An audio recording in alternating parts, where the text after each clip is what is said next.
Hello, ma'am. Welcome po sa bahay. Ito na po juice niyo. Thank you.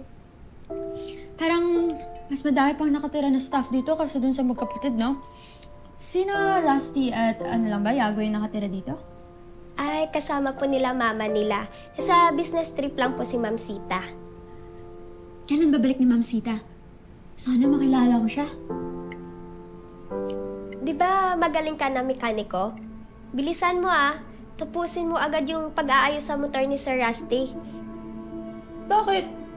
Para di ko siyang makilala?